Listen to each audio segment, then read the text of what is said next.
Hi everyone, it is Vismaya Rubin, founder of Living in Gratitude Today, teacher, speaker, best-selling author, but my favorite role is that of a gratitude gangster. What?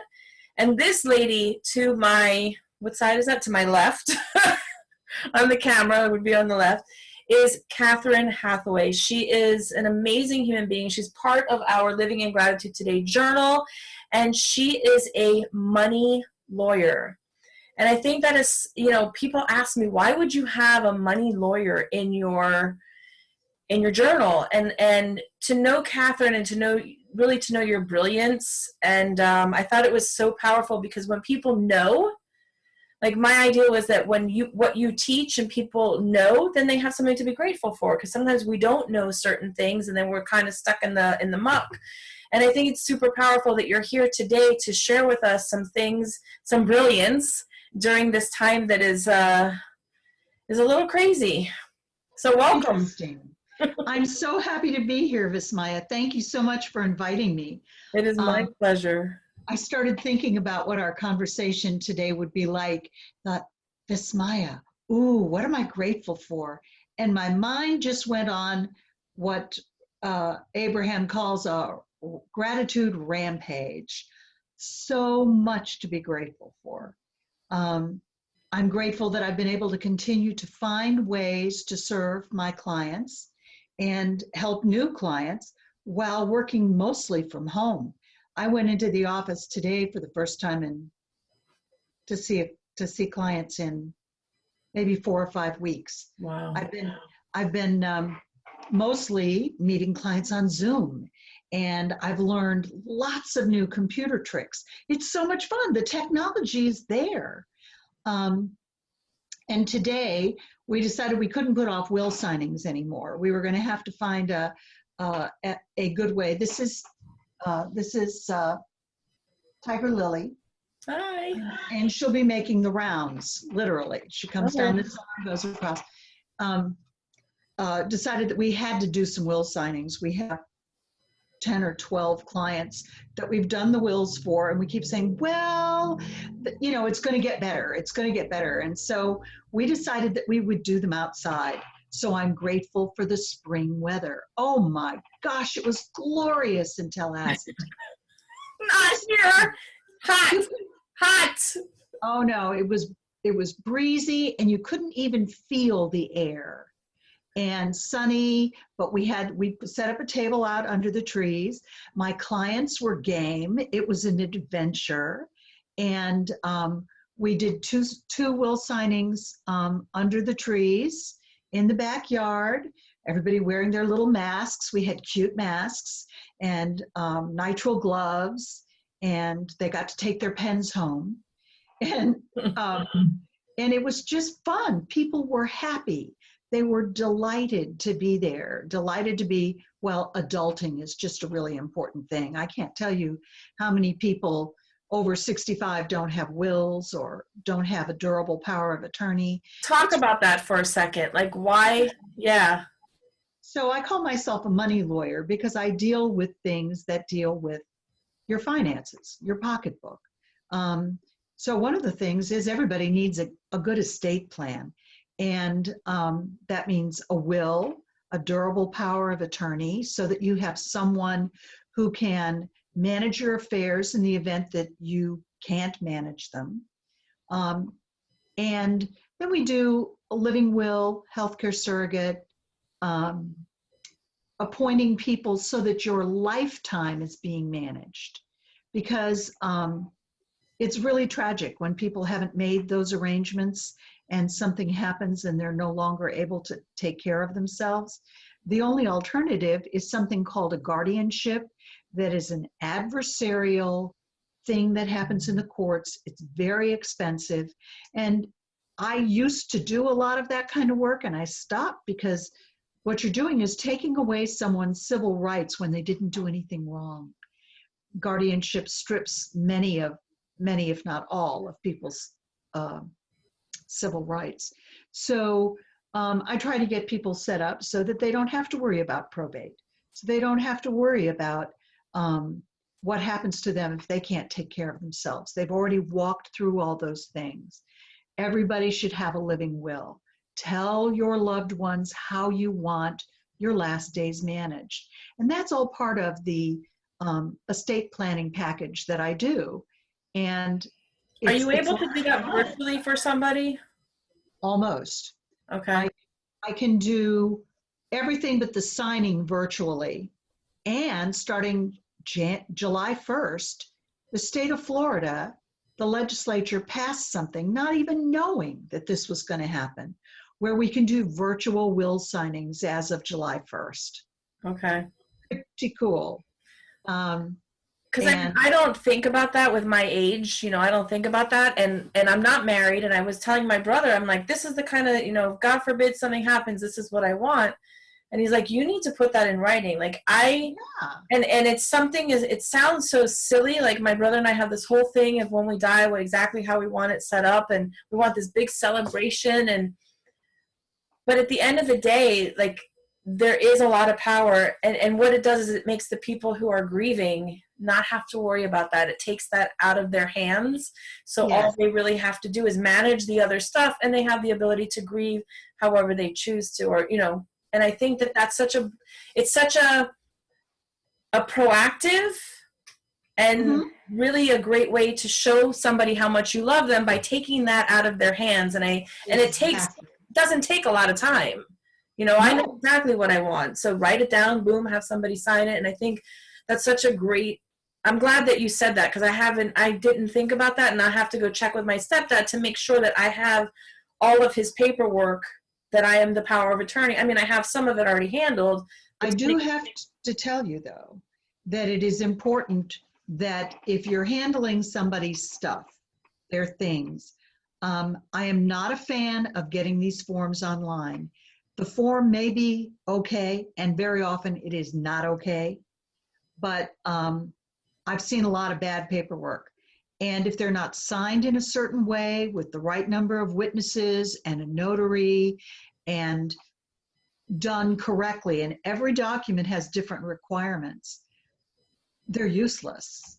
And if this is to deal with your assets, your stuff, things you own that you definitely want to be able to pass on to the right people, it's important that you get it done right.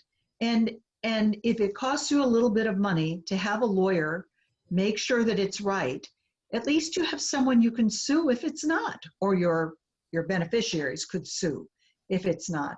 If you go on to one of those computer places that shall remain nameless, and places online to get wills or documents, you have no guarantee that those documents work. You don't know what the ceremony is to sign a will.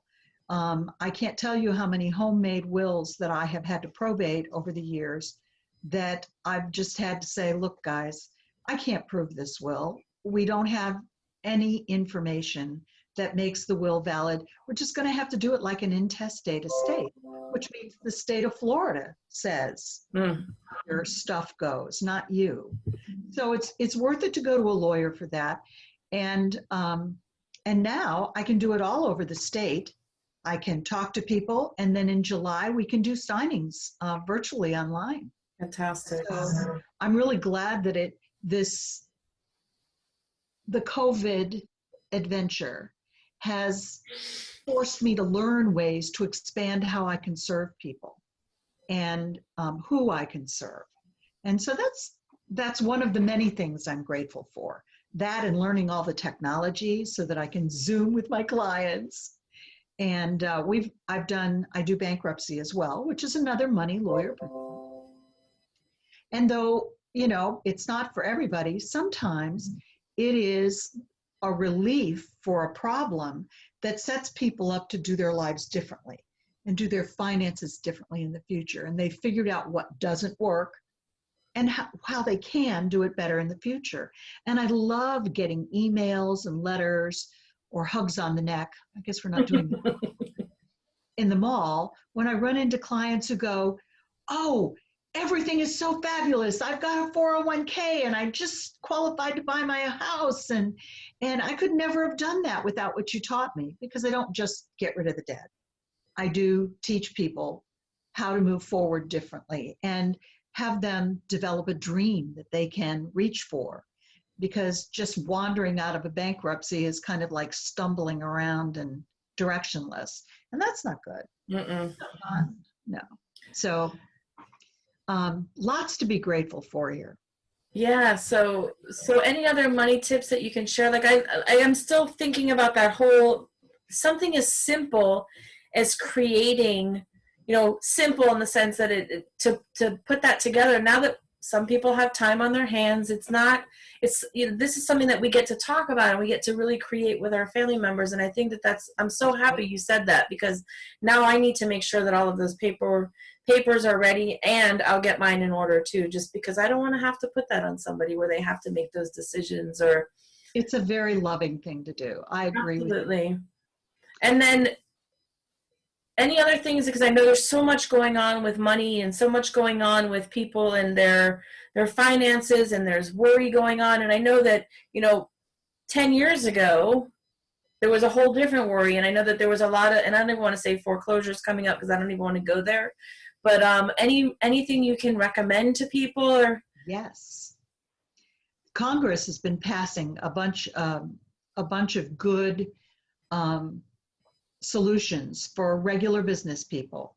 The Payroll Protection Plan, or PPP they call it, they've just funded a new roll of that, and it basically will give you 8 weeks of payroll for your staff. And if you put yourself on your payroll, if you did put yourself on your payroll, you get a payroll paycheck too. 8 weeks of funding for payroll, rent, lights, phone.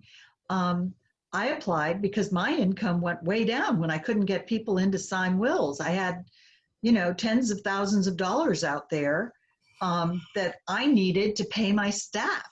I was getting nervous. And then this payroll protection thing came up. I applied. It was really easy. And it was, I got funded. And I just learned today that another part of the CARES Act, which I have not read completely yet,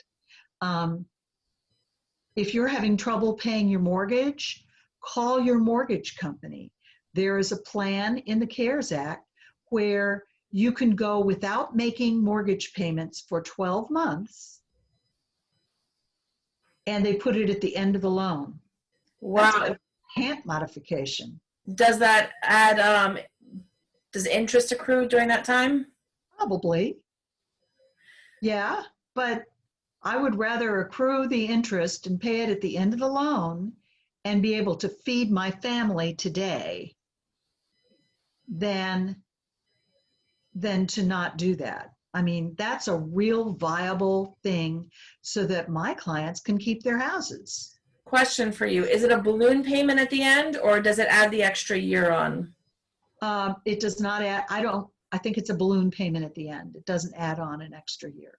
Okay, because I know that I have been told, and I don't, tell me what you think of this, to call credit cards and to make, have conversations with people, not to just say, okay, I can't pay it, forget it. You have to be in communication. It is always recommended that you try to communicate with them. Some of your creditors will work with you. And if you have some money available to pay creditors, just not enough, it's always better to try. But don't just send $20 and go, they can't sue me. They can. Just any old payment is not acceptable. Needs to be an agreement between you and the creditor. And when temporarily, this is only temporary here, this COVID thing. Temporarily you're not working, or you don't have as much income, or you can't go out and do live events. It may be a good idea to call your credit card companies and see what you can work out. And if you have a mortgage, I would definitely look into this. It may be just what you need. Now, I will warn you that these programs are time limited, and the first round of the PPP, Payroll Protection Plan, Act. They funded it. They started accepting applications on April 3rd, and by I think the following Thursday, they were out of money. That was Friday to Thursday. It didn't take long for the money to go away, but Congress has just voted to fund it some more, put some more money in it. So Go ahead. that's what we're into. And it works for sole proprietors too. Right. Solopreneurs. And I think that's a great tip, though, for anybody. If you have a house, if you have a mortgage, call your mortgage company, call your credit cards, and have conversations. Don't wait to the last second. I know that on a lot of the websites, they have information right on the website, and it will tell you exactly what they're allowing people to do. I know that I called just to find out information and to see what was available, because I feel like it's better to be informed and to ask the questions now than to wait to the last second and then freak out. So I know that certain credit cards have different credit cards have different plans and things that how they're working with people. I also heard somebody on a webinar, and he was sharing that he has a bunch of rental properties. He called up his mortgage companies, all of them, and said, this is what's going on. They know what's going on because the whole world is in this pandemic. And they were able to pause their mortgage payments even on rental property. I'm not saying that's wonderful. Yeah. Have you heard of that? No, I haven't, but I'm not surprised. The banks don't need properties right now. They couldn't sell them. The market is kind of on, everybody's going, what's happening? I don't want to move. I don't want to change anything. So the banks don't want them back. I think the banks never want them back. Well, sometimes the way they act in foreclosure, sometimes you would think they do. It's been a very strange 10, 12 years since 2008. And we do a lot of mortgage foreclosure, but we may not be doing much of it now if our clients get on the phone and call their mortgage company and say, I'm having trouble. I can't pay this mortgage. Can you give me a year's relief? They may be able to work something out with them. That's amazing. So, yes. I know when I first met you, you were doing a lot of foreclosure things and short sales. Any conversation about that? Anything you can share about that as far as tips for people? Because I know you said some things on a call one time and it blew me away. And it was right after I had short saled my townhouse, but that's a whole other story. And it was the best thing I ever did at the time. It was a lot of craziness. I paid my bills. I did everything the way I was supposed to. And when I asked for help, they were like, sorry, you pay all your bills. Like, what do you mean?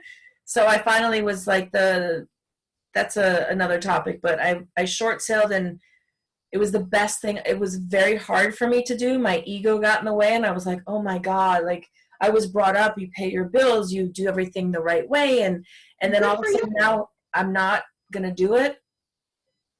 It was a lot.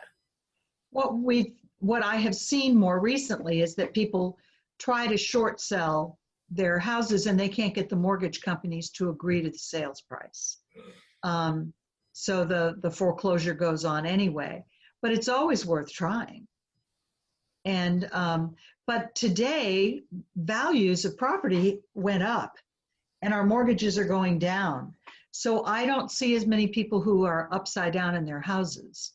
Years ago, everybody was upside down. I was 150,000 upside down in my house. It was pretty scary, but all that has readjusted. The market got better and the mortgages got paid. And so not as many short sales I don't think we're going to be seeing unless the market goes down. But I'm really hoping that the market won't take the huge hit in real estate. And I have no science behind that. I haven't read any research. I haven't seen any statistics. I'm just hoping that this emergency is short enough that that people won't go completely crazy. I hear you. I agree with you. It's an interesting time. It's an interesting, and I feel like it's really time to educate And I know that everybody doesn't have the same freedom I have because they have kids at home, and we're learning the value of our teachers and how important our teachers Oh are. boy. So that makes me happy because, as you know, I was a teacher for 20 years, but it's really a time it's almost like I feel like this call has been very powerful because people have a list of things now that they can do and start to have the time to think about it while everybody's sitting at home. And while those conversations may not be very comfortable to have those conversations and start looking at certain things that we can do to be proactive to make sure we're moving in the right direction. And it is worth it to get on the internet and just type questions into Google. And people out there have put out answers. Very helpful to do that. And to know that there are answers. There are answers. This is not hopeless. This is an opportunity to change the way we do things, to stop doing some things that weren't working for us anyway, and to start doing things differently. I have been so excited at all the new technologies I've learned about and new ways of doing things I've learned about just in the last 6 weeks since this adventure started. And it's an adventure, you know? I have loved going into the grocery stores and seeing how people are expressing love. And I consider the wearing of a mask an expression of love, not fear. It's, I'm protecting you. And I went to, and Publix is doing the old people's grocery, 7 o'clock in the morning. What old person gets up then? But I dragged myself out of bed so that I could go to the grocery store. It was very quiet. They have the directions marked on the things so that people go in the same order and stay 6 feet apart. And everybody but one person was wearing a mask. And you saw all these eyes smiling behind their masks, you know, and glasses fogging up. And we just all had to laugh. It was fun. And the grocery store workers, I thanked every one of them because they are on the front lines, maybe slightly differently, but they're on the front lines of this crisis, just like our healthcare workers are. And God bless them. I agree with you. I thank them every time I go in the grocery store, and I never really paid attention to, like, you know, I paid attention, but like the healthcare workers, and I'm not taking anything away from what they do, but they know that they're dealing with sick people. In the grocery store, they're assuming they're dealing with healthy people, and the truth is that they don't know. And I went in a couple weeks ago to get my mother some goodies, and I said, so how are you? Thank you for being here. And she's like, oh, it's been such a rough morning. And it was like 8 o'clock or 8:30. I'm like, 8:30, how rough of a morning, you know? And again, I don't know what she experienced before I got there, but I thought to myself, how can you go into any of these places and be anything other than just kind? The postal people, the sanitation workers, the guy who's cutting the grass, like, thank you. Because can you imagine what a jungle it would be if the grass wasn't cut, or where I live, or like, especially in spring. Right. And it's an opportunity to really start to pay attention to those people that we may not have paid attention to before. And something else to be grateful for, you know, is that they can work outside. Not all levels of the economy have been stricken.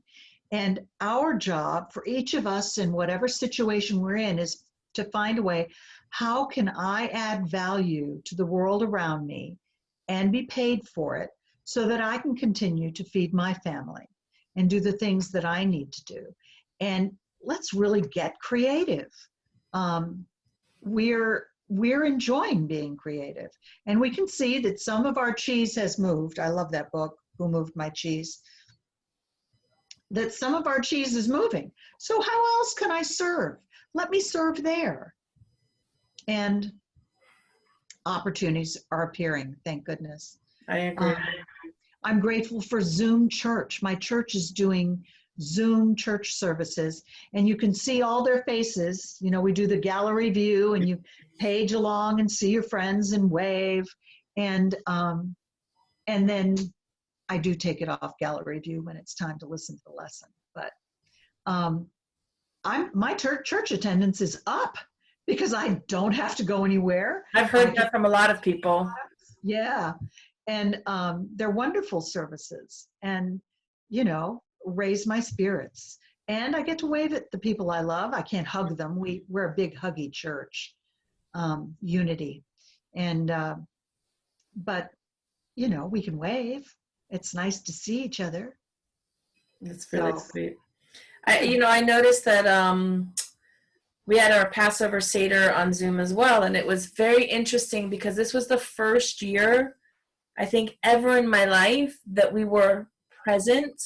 We weren't like kind of trying to rush the service. We were really there. And at one point of the service, the service stops, then you eat, and then you come back and do the rest of the prayers. But at one point when the meal was coming on, we're all like, all right, love you, bye. And my brother's like, wait a minute, why aren't we having dinner together? I'm like, okay. So we all sat in our, prospective homes and grabbed our dinner and sat down and ate and talked and really were present. And it was an experience that I don't think we've had really ever at a holiday meal, because you got somebody looking this way and somebody looking this way and somebody like, oh my God, why are we doing this, and hurry up, and I'm hungry and I want to move. And it was such a different vibe this year. So, and all the people were in front of you. They weren't over here and over here. They were all right here. That was a great idea. In fact, I think we should do that for just a Sunday dinner sometime soon with my family. Get everybody with their computer in front of them. God knows they've got them. Right. And a little space between them and the computer, and then have a dinner and talk to each other. I've done several Zoom cocktail parties. That's fun. I heard you're doing a Zoom concert soon.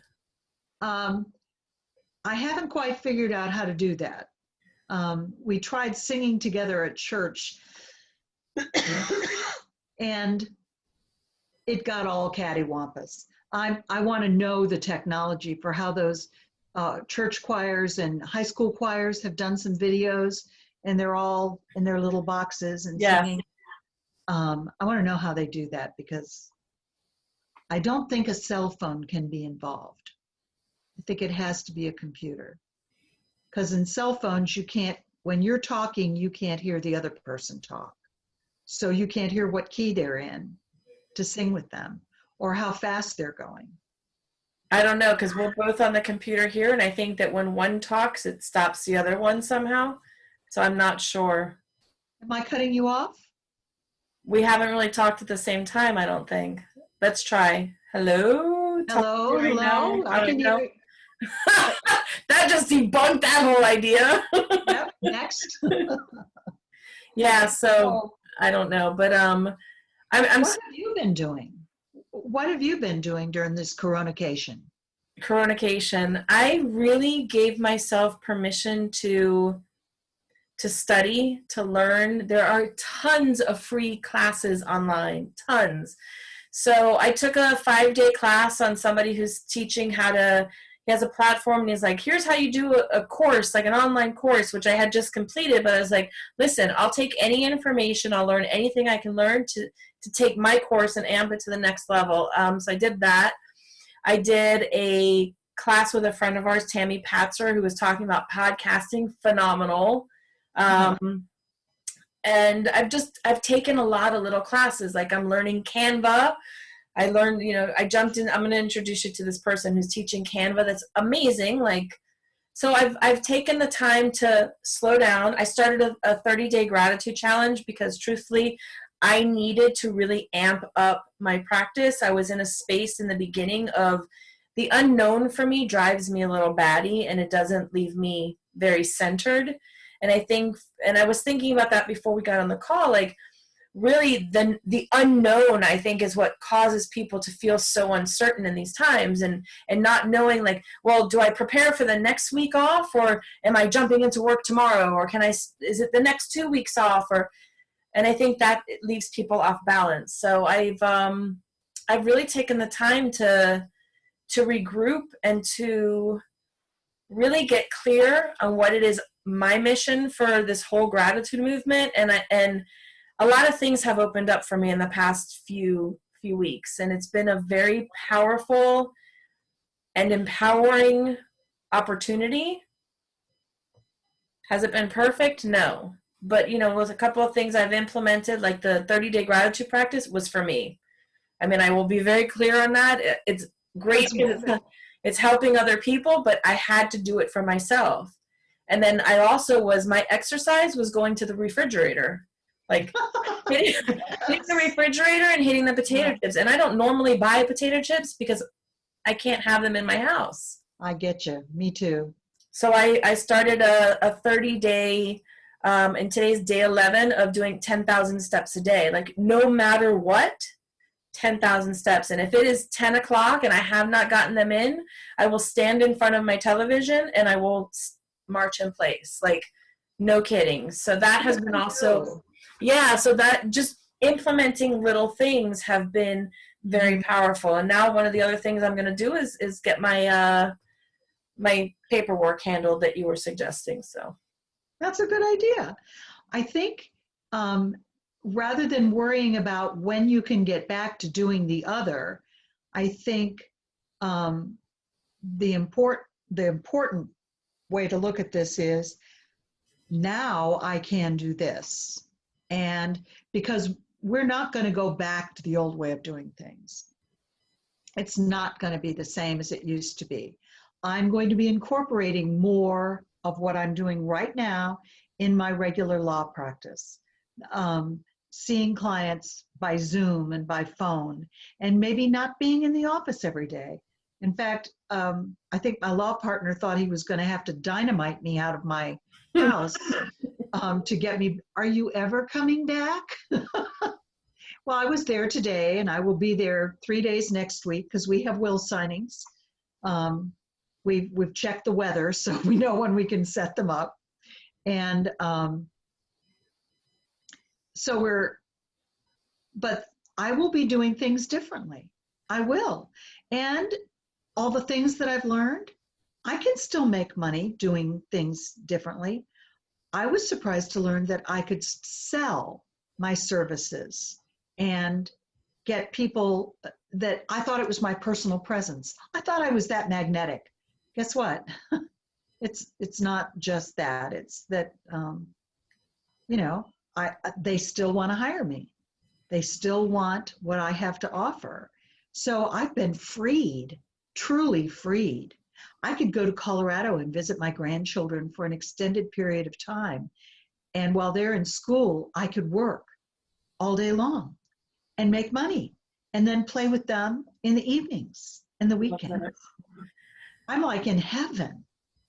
Nothing's ever going to be the same. So the question is not when does it go back to normal, but what can I learn right now about this? Right. I totally agree with that. So my question for you is this: how do people find you? And I know that we did not discuss this, so you could give me the evil eye if you want to. Is there, do you have some sort of package where they can do all of those documents together, or how does that work?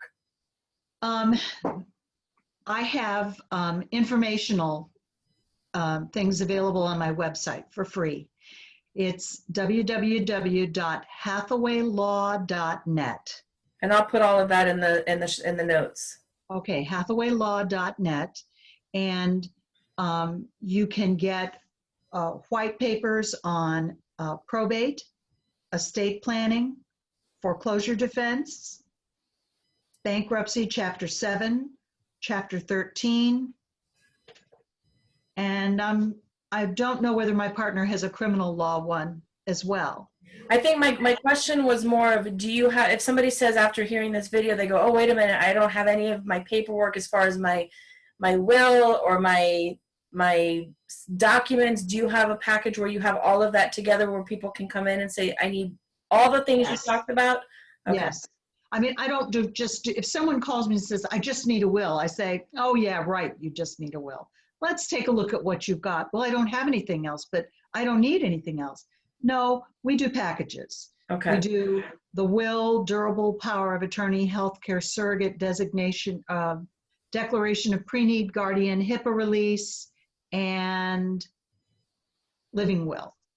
And that's the minimum package that I do. And I don't even charge extra for the little things because I think people need them.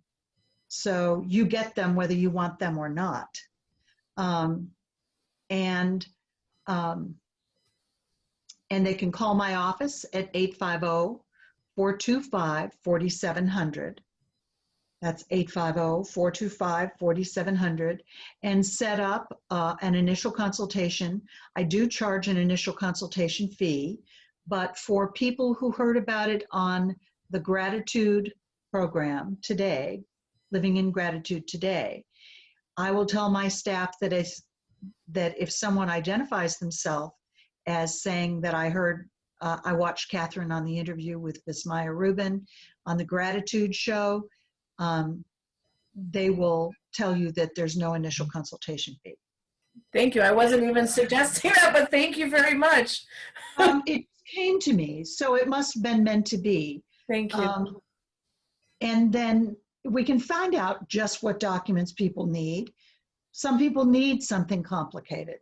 Some people need lots of documents. One of our estate planning things today with a man and wife, we did 20 documents. Wow.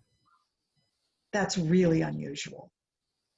But they had a lot of assets to protect, and they needed all that. The next lady, it was 6, very simple, very straightforward. And how often do people need to update their documents? To be honest with you, I think they should look at them every year because people die, their children get older. Maybe someone that they wanted to be their power of attorney is no longer their best friend. They need to look at who the beneficiaries of their life insurance are. No one ever looks at that. I cannot tell you how many cases I have had over the last 30 plus years where a man named his mother when he was young. Mother's been gone 40 years. His wife needs that insurance, and there's no contingent beneficiary on the policy. So the life insurance has to go through probate and is subject to the claims of creditors because he didn't check his life insurance beneficiaries.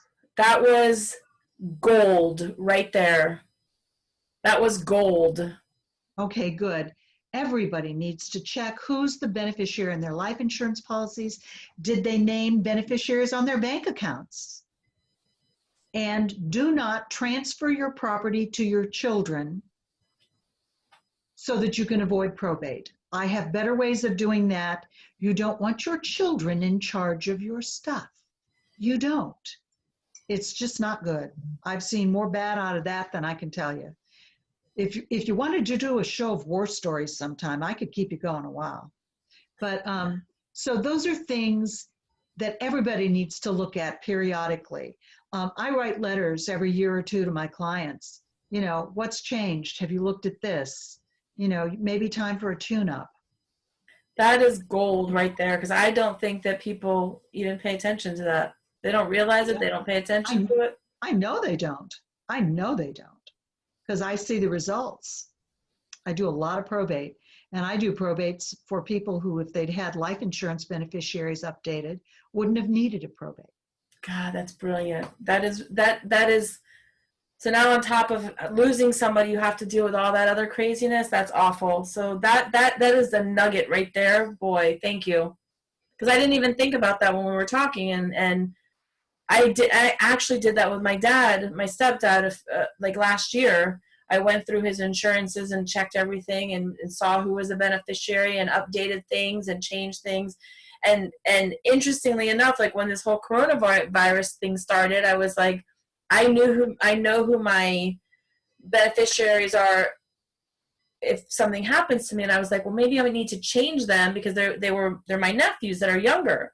And I'm like, maybe if God forbid it happens tomorrow, I need to put it as my brother so that they have income that they can use if God forbid they need to. Like, and I was, all of that went through my mind. So yeah, that was that's a very good point. So people, now that they have a few, a few moments to take a look at that information, because we don't pay attention to it. We sign away and then we forget.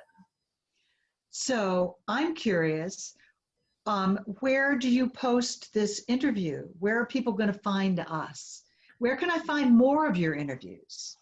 So I have them all over YouTube. So I have a YouTube channel, which is the Living in Gratitude Today. And I'm going to send it out in an email, in my gratitude challenge email, and they'll be all over social media. So it's too big for Instagram, but it will be on Facebook. And then I'll post it on LinkedIn. But Awesome. it's too big for Instagram, but we could do something later on that. Well, and that's fine. What's wonderful is that you have had time to do another interview and post around, and you know how to post all these things. I don't know how to do that. I'm not yet up to that speed. You're my inspiration. This has been so much fun, and always I learn something, and it's, you are a vessel of knowledge, and I appreciate you taking the time to talk to me today. And really, like, it happened at a perfect time, I think, when people have the opportunity and life is changing. I'm glad we did it now versus a while ago when we had talked about it, because I think now is the time when life is changing for people, and it's a great time to take a look at those things that need to be taken a look at. So thank you. Yeah. Well, I hope there was a nugget in here for everybody. I love you. I love your bright smile. I love thinking, oh, Vismaya, I need to be up on my gratitude. You're just a real, your life to helping people be more grateful. Thank you, my dear. All right, everybody. So you have it. That is Kathryn Hathaway, and I am Vismaya Rubin, founder of Living in Gratitude, and I will be with you soon. Bye-bye. Bye-bye.